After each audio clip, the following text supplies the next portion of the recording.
Vamos continuar? Vem comigo. Os contratos são celebrados através da renúncia ou transferência mútua de direitos.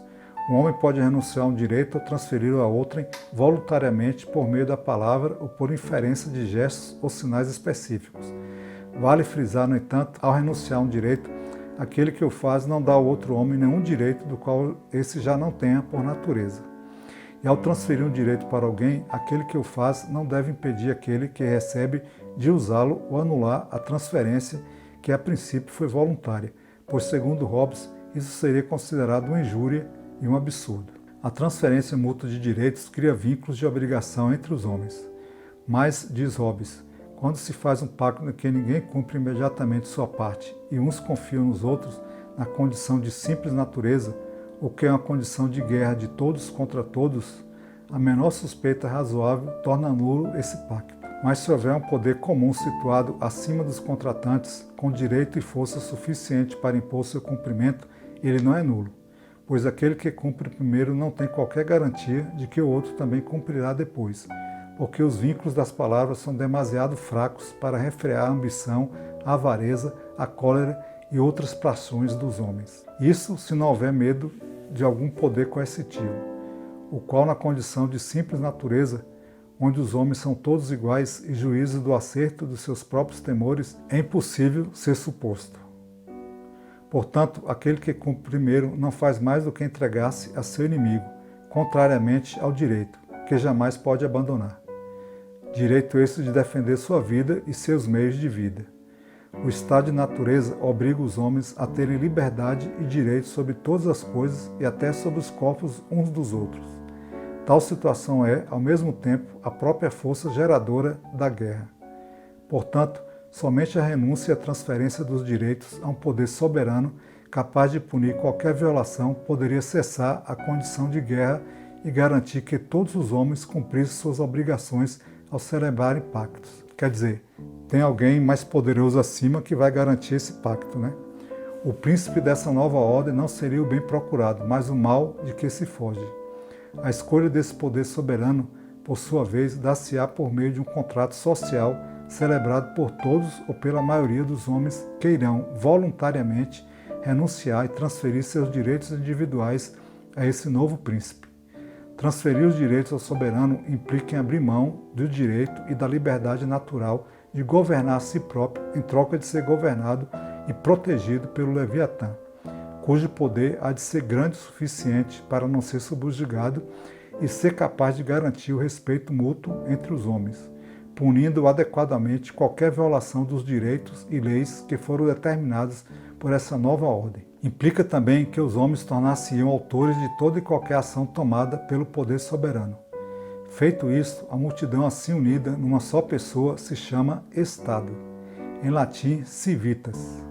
É esta geração daquele grande Leviatã, ou antes, para falar em termos mais reverentes, daquele Deus mortal, ao qual devemos, abaixo do Deus imortal, nossa paz e defesa. Embora não existam provas concretas de que alguma vez os homens viveram no estado de natureza, pensar nessa condição, a maneira como Hobbes a descreve, pode nos levar a concluir que, para cessar o estado de guerra de todos contra todos, não haveria solução melhor senão a transferência dos direitos naturais a um poder coercitivo e absoluto. Por esta razão, não podemos deixar de pensar nos papéis fundamentais desempenhados pelo medo e pela esperança humana. O medo constante do estado de guerra tende a fazer com que o alto interesse humano, que é natural, aumente cada vez mais. Porém, o medo somado à esperança estimula os homens a buscarem a paz e, consequentemente, tornarem-se menos egoístas, a ponto de unirem-se por um bem maior, celebrado por um contrato social onde se assentaria a legitimidade do Estado político absoluto e a origem da sociedade civil.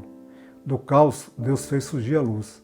Assim como do medo e da guerra, os homens fizeram surgir o Estado, chamado Leviatã, a quem obedecer e prestar contas, na esperança de viver e manter seus bens em segurança. Mas é possível que essa esperança que reside sobre o Estado seja só uma projeção do abismo que permanece nos corações humanos por não serem capazes de saciar seu desejo de poder e que agora também é de propriedade.